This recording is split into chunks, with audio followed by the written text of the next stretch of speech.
आज का जो टॉपिक हमने रखा है वो रखा है मेल रिप्रोडक्टिव सिस्टम से। तो सर वो इन्वायरमेंट वाला खत्म हो गया सर हम लोग का हाँ, टॉपिक। बिल्कुल इन्वायरमेंट की हो गई, अडेप्टेशन की हो गई, बिहेवियरल फिजियोलॉजी ले लिया, ग्रोथ बता ही दिया। ऑलमोस्ट लगता है हमें उस कंप्लीट चैप्टर को हमने खत्म कर लिया। और फीमेल रिप्रोडक्टिव सिस्टम आप लोगों को मैडम पढ़ा रही है ना, डॉक्टर भावना पढ़ा रही है। और एंडोक्राइनोलॉजी का हो सकता है कि दो या यस सर। एक या दो कोर्स, एक या दो क्लास और लेंगे, कर लेंगे। रजिस्टर कर लेंगे। ठीक है, आज भी वो बात कर रहे थे लेने का, लेकिन किसी कारण से नहीं हो पाई, कोई बात नहीं। नेक्स्ट क्लास हो सकता है ले।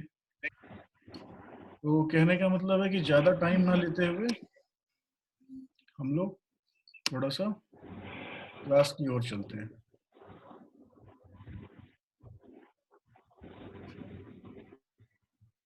तो ये एक छोटी सी ओवरव्यू रहेगी मेल रिप्रोडक्टिव सिस्टम की।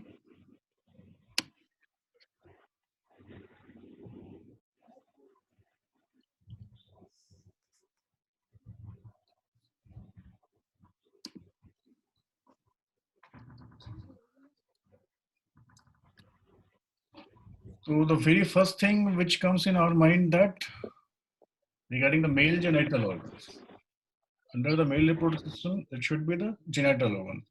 The very first thing we should know what are the organs which comes under the reproductive system in male. तो जो बेसिकली है इसको हम लोग डिवाइड करते हैं दो पार्ट में, एक प्राइमरी और एक सेकेंडरी में।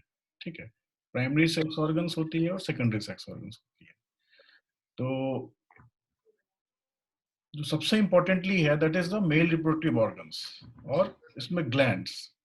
तो इसको प्राइमरली हम लोग गैमीट और स्पर्म के नाम से जानते हैं। ठीक, द सेकेंड थिंग इज जो रिप्रोडक्टिव सिस्टम मैमल्स की होती है वो कंसिस्ट करती है testis in case of mammals, और वो सराउंड होती है एक पाउच से that is known as scrotum. तो स्क्रोटम क्या है? It is a accessory organ. Scrotum is an accessory organ, और इसके अंदर बहुत सारे डक्ट्स और ग्लैंड्स होते हैं। ठीक, तो अगर हम फंक्शन की बात करें टेस्टिस की या फिर जो भी जेनेटल ग्लैंड्स हैं, तो बिल्कुल जो पहला आता है वो स्क्रोटम आता है। तो ये क्या है? क्यूटेनियस सैक है। ठीक है, और ये टेस्टिस का जो साइज है उसको कंफर्म करता है, उसके साइज को और शेप को कंफर्म करता है। और इसकी जो स्किन होती है, जो आउटर कवरिंग होती है, वो बहुत ही प्लायबल होती है, मतलब बहुत ही सॉफ्ट होती है। सॉफ्ट होती है और you can access the skin very well. Almost hairless होती है। ठीक है, और ये जो इस पे एक जो कनेक्शन होती है, मतलब एक जो लेयर होती है that is a fibro elastic tissue होती है, और ये स्मूथ मसल से बनी हुई है। उसको कहते हैं ट्यूनिका डाटोस। और द फाइब्रस शीट दिस दो of tunica dartos is present in between two testis. मतलब जो सेप्टम है जो डिवाइड करता है दो स्क्रोटम को, दो टेस्टिस को, क्या स्क्रोटम तो पूरी पाउच होगी, जो दो टेस्टिस को डिवाइड करती है that is the tunica dartos. और ये होती है smooth muscle fibre, specially made up of fibroelastic tissue. तो इसकी एक स्पेसिफिक प्रॉपर्टीज क्या है कि ठंड के मौसम में, मतलब जब भी एनवायरनमेंट कोल्ड हो जाता है, तो ये क्या होता है, ये बिल्कुल मतलब सराउंड हो जाता है, बॉडी के नजदीक में आ जाता है। और जब भी कभी गर्मी होती है, हीट कंडीशन होती है, तो ये क्या होता है, थोड़ा पेंडुलम हो जाता है। ठीक है, तो ये होता है एग्जैक्टली ट्यूनिका डाटोस के एक्शन पे, मतलब कॉन्ट्रैक्ट हुआ या रिलैक्स हुआ। तो जनरली जब कॉन्ट्रैक्ट होता है ये कोल्ड एक्सपोजर में होता है। ठीक है, तो आप लोगों ने शायद पढ़ रखा होगा पहले से, ये क्यों होता है? Because it has to maintain some temperature. ठीक है, इन्वायरमेंटल टेम्परेचर से बॉडी टेम्परेचर में थोड़ी सी कोप अप करने के लिए ये ट्यूनिका डाटोस मिली है, fibrous tissue that holds it for the contraction during the cold exposure, and during the heat period it gets somewhat pendulum and get away from the abdominal part, ठीक है, body part से थोड़ी सी दूर चली जाती है। तो ये जनरली जो हमारा बॉडी का टेम्परेचर होता है, इससे क्या होता है, ज्यादा होता है या कम होता है? जो टेस्टिकल के जो टेम्परेचर होते हैं, जो उनके प्रॉपर फंक्शनिंग के लिए और रेगुलेशन के लिए ज्यादा होगा बॉडी से या कम होगा? बॉडी से कम होता है, कम 2 होता से है। 2.5 डिग्री कम होता है डिग्री सेल्सियस में। ये क्यों कम होता है? स्पर्मेटोजेनेसिस के लिए जरूरी होता है सर स्पर्मेटोजेनेसिस स्पर्मेटोजेनेसिस के लिए टेम्परेचर का जरूरत होता म्यूटोजेनेसिस है। के लिए जरूरी है सर। अगर ये लोअर टेम्परेचर। नहीं हुआ तो क्या होगा? जो स्पर्मेजेनेसिस होती है या स्पर्मेटोजेनेसिस होती है, मतलब जो रिप्रोडक्टिव सिस्टम के लिए, साइकिल के लिए जो हमें स्पर्म की जरूरत है, जो सीमेंट की रिक्वायरमेंट है, वो फुलफिल नहीं हो सकती। ठीक है, तो उसके लिए जो मतलब स्पेसिफिक जो टेम्परेचर दिया गया है, that is 2 to 2.5 degree lesser than the normal body temperature. Body temp ठीक है, इस कारण से ये नीचे रहती है। फिर एक देखो, इसमें बहुत ही इंपॉर्टेंट है क्रीमेस्टर मसल। ये तो डाटोस, ट्यूनिका डाटोस की बात हो गई। दूसरी एक क्रीमेस्टर मसल है, ये भी कांटेक्ट करती है during the cold exposure to assist the drawing of testis towards abdomen. मतलब ये जो ट्यूनिका डाटोस है, ये तो दो टेस्टिस को डिवाइड कर रही है, ठीक है, और उसको कॉन्ट्रैक्ट या रिलैक्स कर रही है। लेकिन होल टेस्टिस को, इसको ड्रॉ करने के लिए और अपहोल्ड या बैक ड्रॉ जाने के लिए क्रीमेस्टर मसल की रिक्वायरमेंट होती है। तो ये जो है क्या करता है, each testis consist of a mass of coiled seminiferous tubules. ये थोड़ा एनाटॉमिकल फीचर है, ठीक है, which are surrounded by the heavy fibrous capsule called tunica albuginea, or number of fibrous septa dividing the testis into lobules that providing a framework for support of the seminiferous tubules and the interstitial cells that produce testosterone. Testosterone के बारे में जानते हो आप लोग? ये क्या है, टेस्टोस्टेरोन क्या है? कोई एक बच्चा बताओ।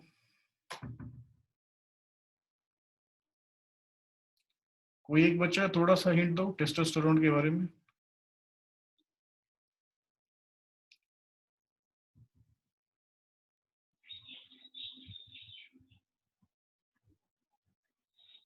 टेस्टोस्टेरोन क्या है, हार्मोन है कि एंजाइम है? पहले ये बताओ।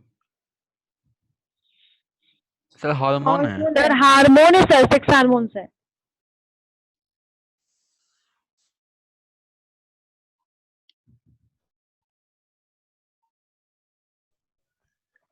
हेलो, आवाज आ रही है मेरी? Yes sir.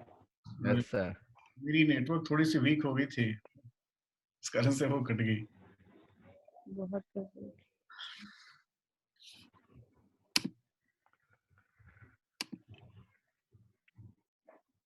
हेलो।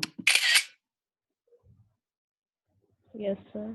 हाँ, तो टेस्टोस्टेरोन एक हार्मोन है, ठीक है, तो प्रोफाइल पे जब चलेंगे यस सर। तो उसके बारे में बात करेंगे। इससे पहले थोड़ी सी हम लोग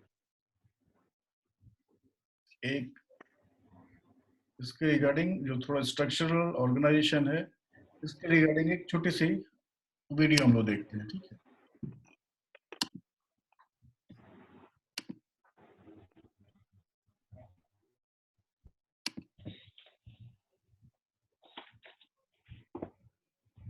ये देख सकते हो, this is a male reproductive system. आवाज जा रही है मेरी? पिक्चर आ रही है आपके पास? ठीक है, यस सर। पिक्चर नहीं आ रही है कुछ। पिक्चर नहीं है। पिक्चर नहीं आ रही? नहीं आ रही सर। पिक्चर नहीं आ रही है अभी आपको? नहीं ले। सर। एक मिनट,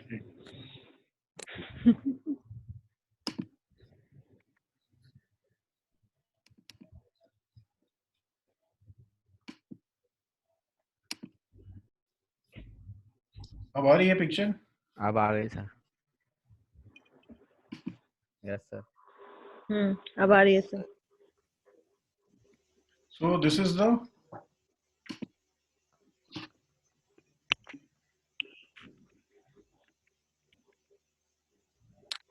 मेल रिप्रोडक्टिव सिस्टम, ठीक है। इसके अंदर क्या क्या फीचर्स हैं, क्या क्या ऑर्गन्स हैं, ये आप देख लो। पहले एनाटॉमिकल पार्ट क्या है वो समझ लो। बेसिकली जो इसमें है टेस्ट, ठीक है। तो आप समझ जानते हो टेस्टिस आती है और दूसरी पेनिस होती है। तो टेस्टिस जो है ये तुम्हारा क्या है, प्राइमरी सेक्स ऑर्गन है। तो सेकेंडरी सेक्स ऑर्गन्स तुम्हारी पेनिस होगी, ठीक है। तो देख सकते हो इस पिक्चर में, पिक्चर कुछ क्लियर है? चलो थोड़ी आगे और बताते हैं, ये थोड़ी सी धुंधली आ रही है। अब ऐसा ये एक देख सकते हो, इसमें क्या दिखाया जा रहा है, ये एपिडिडाइमिस तुम्हारी है, ठीक है। यहाँ टेस्टिस है, ये एक ब्लैडर है, माने ये एक ओवरऑल फीचर आई है। वास्ट डिफरेंस है इसमें, सेमिनल वेसिकल है, प्रोस्टेट है, कॉर्पस ग्लैंड है, ठीक है। इसके नेक्स्ट पिक्चर पे चलोगे तो ये तुम्हें दिखा रही है डिसेंडिंग ऑफ टेस्टिस, मतलब कैसे डिसेंड होती है टेस्टिस। मतलब जब कोल्ड एक्सपोजर आता है और हीट हॉट इन्वायरमेंट रहती है तो कैसे इफेक्ट होता है और वो कैसे डिसेंड करता है। तो उसके लिए बहुत सारी चीजें की जरूरत होती है, जैसे एक्सटर्नल ऑब्लिक है, इंटरनल ऑब्लिक है, ट्रांसवर्स एब्डोमिनलिस होती है। तो ये सारी मसल्स जो है ये कॉन्ट्रैक्ट या रिलैक्स करती है सराउंडिंग के टेम्परेचर के हिसाब से, और उसी हिसाब से ये टेस्टिस का जो है आइदर डिसेंडिंग होती है या फिर असेंडिंग होती है। मसल्स के कॉन्ट्रैक्शन पे, टेम्परेचर के वेरिएशन पे ये सारी कॉन्ट्रैक्शन या रिलैक्सेशन डिपेंड करती है। तो ये देख सकते हो, ये ऑक्स, ठीक है। हम लोग इस एग्जैक्टली अभी स्क्रोटम की बात कर रहे थे, तो ये लोकेशन एग्जैक्टली दिखाई जा रही है। तो लोकेशन के जैसे देखो, बुल दिख रही है, बफलोस दिख रही है, बक है, रैम है, स्टैलियन है ना। तो इनमें क्या है, ये पेरिनियल है। बोर में ये इंग्वाइनल है, बोर में पेरिनियल हो गई, कैमल बुल में, ठीक है, डॉग में टॉम कैट है। इसमें अलग अलग जो पोजीशंस होते हैं वो लोकेशन की वो बताया जा रही है इसमें। फिर जब एग्जैक्टली हम लोग स्क्रोटम की बात करें और टेस्टिस की बात करें तो देख सकते हो क्या है, इंटरनल डीप रिंग, ठीक है। पेरिटोनियम से इंटरनल डीप रिंग है जो ये सर्कल कवर करती है, और इसमें बहुत सारे मसल्स हैं, ट्रांस एब्डोमिनलिस, इंटर एब्डोमिनलिस ऑब्लिका और एक्सटर्नल एब्डोमिनस ऑब्लिका। फिर ये स्किन आ गई, ठीक है। यहाँ अगर टेस्टिस की स्क्रोटम की बात करें तो ट्यूनिका डाटोस है, उसके बाद ट्यूनिका सबडाटोस, क्रीमास्टिक मसल्स है, इंटरनल स्पर्मेटिक फेसिया, फिर ट्यूनिका विजिनलिस है, और पेराइटल, और ट्यूनिका विजिनलिस है विसरल। तो ये देख सकते हो, स्किन है, स्किन के बाद डाटोस मसल है, डाटोस के बाद पेराइटल विसरा है, फिर एक्सटर्नल स्पर्मेटिक फेसिया है, इंटरनल स्पर्मेटिक फेसिया है, देन वेजाइनल कैविटी है। तो इन सारे, हमें उम्मीद है कि आप लोगों ने एनाटॉमी में अगर शुरू हुआ होगा ये तो शायद पढ़ा होगा। एनाटॉमी में कुछ पढ़ाई हुई है कि नहीं इससे रिगार्डिंग? नहीं सर। No sir. अच्छा ठीक। तो हमें उम्मीद है कि इससे पहले वाले क्लासों में भी आप लोगों ने जो बेसिक्स है उसमें पढ़ रखा होगा शायद। तो ये बस वही एनाटॉमिकली वो दिखाया गया है कि कहाँ कहाँ पर क्या क्या मसल्स रहती हैं। जैसे स्ट्रेटम सबटार्टिकम है, ट्यूनिका विजिनलिस, ये पैराइटल लेयर है, यहाँ पर ये वास्ट डिफरेंस है। ये ट्यूनिका विजिनलिस का विसलर लेयर हो गई या टेस्टिस हो गई यहाँ, है ना। पैम्पेनिफॉर्म प्लेक्सस है। तो ये अलग अलग तरीके से, ये मतलब जस्ट एक लोकेशन दिया गया कि यहाँ यहाँ ये चीजें हैं। फिर जब हम बात करें इनकी फंक्शंस की तो सबसे इंपॉर्टेंटली होती है कि support and how they can protect the testis. तो ये जो तुम्हारी ट्यूनिका वेजाइनलिस से स्ट्रेटम सब डार्टिकम, टेस्टिस और ट्यूनिका डाटोस मसल है, ये सारा मिलके क्या करता है, टेस्टिस को स्क्रॉटम के अंदर एक शेप और साइज में होल्ड करता है। फिर उसको फंक्शनल बनाता है regarding the temperature variation, whether two testis और स्क्रॉटम हैव टू सस्पेंड और टू एक्सपैंड, ठीक है।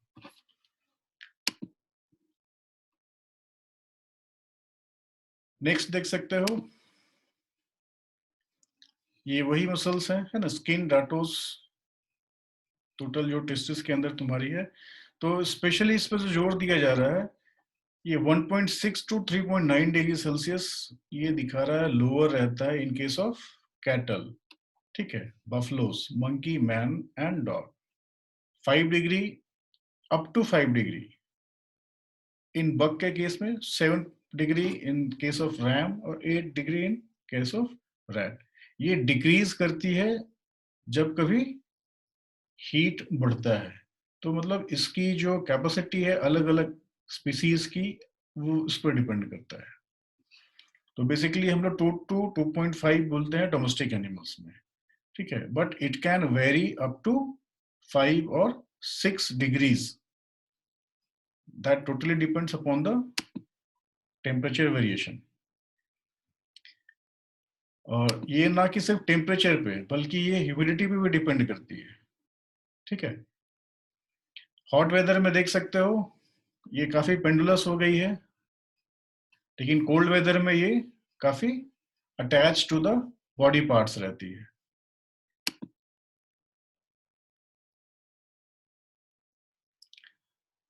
This is about the scrotum. Now this theme is regarding the testicles.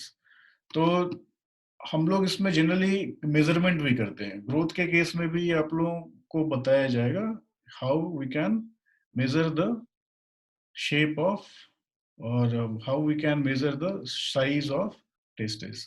तो इसके लिए एग्जैक्टली जो होती है हम लेंथ और विड्थ और थिकनेस देखते हैं। तो लेंथ के लिए एग्जैक्टली जो होती है distance between the two pole. Two pole मतलब एक ये देखो यहाँ प्रॉक्सिमल है, यहाँ डिस्टल है, तो ऊपर से नीचे तक का क्या है डिस्टेंस जो है that is measured in length. Width की बात करें तो क्रेनियल कॉर्डल जो बॉर्डर है that is the for width, और थिकनेस की बात करें तो distance between the to surfaces, ठीक है। तो ऐसे हम लोग मेजर कर सकते हैं लेंथ और विड्थ, मतलब एक शेप क्या है, साइज कितनी हुई है उसकी। अब जो बेसिकली हम लोग पोजीशन की बात कर रहे थे, देख सकते हो एक वर्टिकल है, हॉरिजॉन्टल है और ऑब्लिक है। तो बुल, बफलोस में, रैम में, बक में ये वर्टिकल होती है, ठीक है, मतलब ऑलमोस्ट पेंडुलस होती है।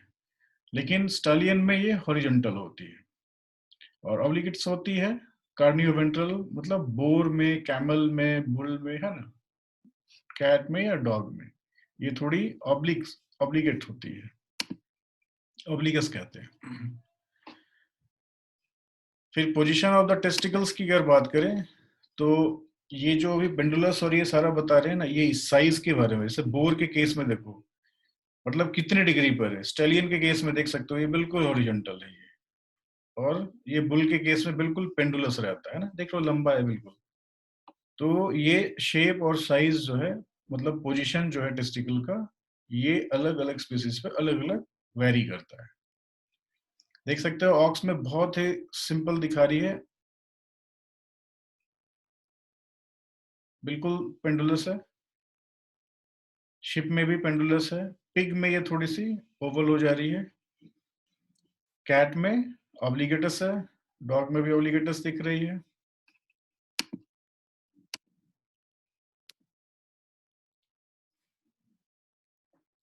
टेस्टिकुलर कैप्सूल की अगर बात करें तो देख सकते हो उसमें भी ट्यूनिका विजिनलिस, पैराइटल, विसरल और ट्यूनिका अल्बुजिनिया और एपिडाइडाइमस। ये कोशिश किया गया है बताने का कि इस किस क्या पोजीशन है ये, ठीक है। ये क्रॉस सेक्शन इसको जब क्रॉस सेक्शन जब बनाया गया तो ये बता रहा है कि कहां पर कौन सा पोजीशन गया है, ठीक है। ये तो बेसिकली एनाटॉमिकल पार्ट है, लेकिन जब तक नहीं समझ में आएगी तब तक आगे समझाना थोड़ा सा मुश्किल होगी। फिर ये देखो ये बीचों बीच ये जो तुम्हारी मेडिस्टाइनम टेस्टिस दिखा रहा है, ठीक है, ये बुल का टेस्टिकुलर फिगर है जो दिखा रहा है आपका कि ट्यूनिका एल्बुजिनिया कहाँ है, ठीक है, मेडिस्टाइनम टेस्टिस कहाँ है, ट्रेविकुले कहाँ पर है, ठीक है, और testicular parenchyma where it is present. तो जब हम लोग सेमीफेरल टिब्यूल्स की बात करें तो जो सबसे इंपॉर्टेंट इसमें थिंग्स आती है दैट इज द रेटिटेस्टिस, फिर मीडियस्टाइनम और सेमिफेरल टिब्यूल्स के ये जो देख रहे हो कैनाल ये जो बनी हुई है, ये बड़ा एग्जैक्टली आप इससे कंफाइन कर सकते हो कि किसकी पोजीशन कहाँ पर है। रेटिटेस्टिस कहाँ है तुम्हारी, मीडियस्टाइनम कहाँ पर है और सेमिफेरल टिब्यूल्स है। फिर ये बोर, बुल और रैम, डॉग और टॉम कैट के कंडीशन में ये बता रहा है कि टिब्यूल्स कितनी, क्या इसका साइज है, ठीक है। तो वो ये सबसे जो बड़ी होती है वो बोर के केस में है, फिर बुल होती है, देन आफ्टर रैम, फिर डॉग और टॉम कैट के कंडीशन में ये आती है। अब इसमें दे सकते हो ये बड़ा अच्छा फोटोग्राफ है रिगार्डिंग कि टेस्टिकल्स में क्या क्या पार्ट कहाँ कहाँ पर प्लेस है। हेलो,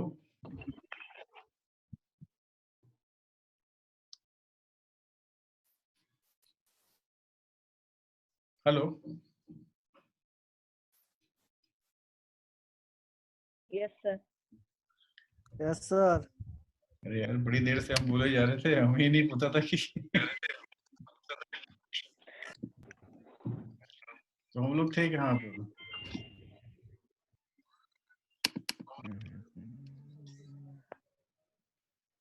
हम लोग एग्जैक्टली कहाँ पर थे, कौन सा स्लाइड में थे। सर स्लाइड वीडियो में सर वो अथी दिखा रहे थे, बुल रैम का अथी दिखा रहे थे, सीमेंट का। ये सामने है, स्क्रीन दिख रहा है। Yes sir. Yes sir. मतलब यूट्यूब दिख रहा है ना सामने। Yes sir.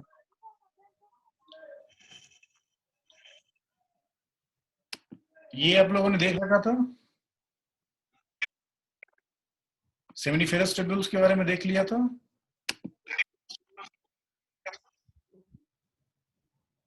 ये जो बताई जो लोकेशन और पोजीशन है डिफरेंट सेल्स की, एंडोक्राइन फंक्शन हमने बताया, ये आप लोगों ने सुना कि नहीं? No sir. नहीं सुन पाया। तो ये जो है एंडोक्राइन फंक्शन में ये बता रहे थे कि ब्रेन और हाइपोथैलेमस से GnRH ये रिलीज करता है, एक्टिवेट करता है हाइपोथैलेमस से, जो फर्दर एक्ट करता है एंटीरियर पिट्यूटरी पे, और वहां से ये दो हार्मोन्स पे को सिक्रीट करता है, दैट इज FSH और LH और ICSH, ठीक है। तो FSH का क्या है, ये बेसिकली एक्ट करता है सेमिनिफेरस टिब्यूल्स पर और प्रोडक्शन के लिए देता है परमिशन सर्टोली सेल्स को और द प्रोडक्शन ऑफ सोमेटोगोनिया। तो सर्टोली सेल्स जो है ये फर्दर एस्ट्रोजन, इनहिबिन और एंटीजन बाइंडिंग प्रोटीन 3 हार्मोन्स पे ये एक्ट करता है, ये सर्टोली सेल्स, ठीक है। और स्पर्मेटोगोनिया जो है फर्दर स्पर्मेटिड्स में, और स्पर्मेटिड्स जो है स्पर्मेटोजोआ को प्रोडक्शन के लिए और फिर फाइनली सीमेन के इजैकुलेशन पे हेल्प करता है by the process of spermatocytogenesis and spermiogenesis. Whether in case of LH or ICSH, it leads to act on Leydig cells, which further act for androgen, ठीक है। और ये एंड्रोजन जो है एसेसरी ग्लैंड्स पे हेल्प करता है, एक्ट करता है, और साथ साथ लिबिडो पे भी एक्ट करता है, सेक्स लिबिडोस पे। फिर ये सेमिनल प्लाज्मा पे को मतलब प्रोडक्शन देता है, उसके बाद ये फिर सीमेन पे एक्ट करता है, आइदर फॉर द इजैकुलेशन और for the need of production. वैसे ही बता रहे थे यहाँ स्पर्मेटोसाइटोजेनेसिस और spermiogenesis, these are the two things which is required for the formation of sperm. तो इसमें देख सकते हो 2n, ठीक है। ये कैसे कैसे डिवीजन हो गई, इस पे स्पेसिफिक एक क्लास बताएंगे, ये जस्ट एक बेसिक व्यू है, ठीक है। डोरमेंट और एक्टिव होती है, एक्टिव स्पर्मेटोगोनियम यहाँ है, फिर माइटोसिस होती है इसके थ्रू, प्राइमरी स्पर्मेटोसाइट्स है, फिर म्योसिस होती है 1, फिर उसके बाद होती है 2 और लास्ट में मेटामॉर्फोसिस होती है, फिर स्पर्मेटोजोआ का प्रोडक्शन होता है। ठीक है, ये जस्ट बेसिक्स है। These are the exocrine function of the testis। फिर यहाँ आप देख सकते हो एक्सकरेंट डक्ट सिस्टम जिसको भी हम बोलते हैं, मतलब efferent duct, rete testis, seminiferous tubules, ये ओवरव्यू में, बड़े व्यू में। This is the spermatic cord. ठीक है, वास्ट डिफरेंस भी यहाँ है। हेड हो गया ये बॉडी हो गई और ये टेल हो गई, मतलब कैपुट, एपिडिडाइमिस, कॉर्पस हो गई और ये कॉर्डा हो गई। तो अच्छा, यहाँ पर एक क्वेश्चन है मेरा, ये आप लोगों के एग्जाम में भी हम लोगों ने शायद सोच रखा है, जो इम्पोर्टेंट है। अगर पूछा जाए यहाँ पर कि स्टोरेज जो होती है सीमेंट की, वो स्पर्म की कहाँ होती है, किस पार्ट में? एपिडिडाइमिक्स में सर। एपिडिडाइमिस के किस पार्ट में? अगर ये एपिडिडाइमिस यहाँ से यहाँ तक की हुई है, ठीक है, हेड भी है, बॉडी भी है, टेल भी है, तो कहाँ पर होती है? कैपुट में, कॉर्पस में? टेल वाले पार्ट में sir. Yes, that is the chorda epididymis. ठीक है, ये ध्यान में रखना ये क्वेश्चन। नेक्स्ट पे अगर चले तो बस यही एक व्यू है वासा एफ्रेंसिया का। ठीक है, इफरेंट डक्ट्स कैसे काम करते हैं, ये तुम्हारी एपिडिडाइमिस वापस अगेन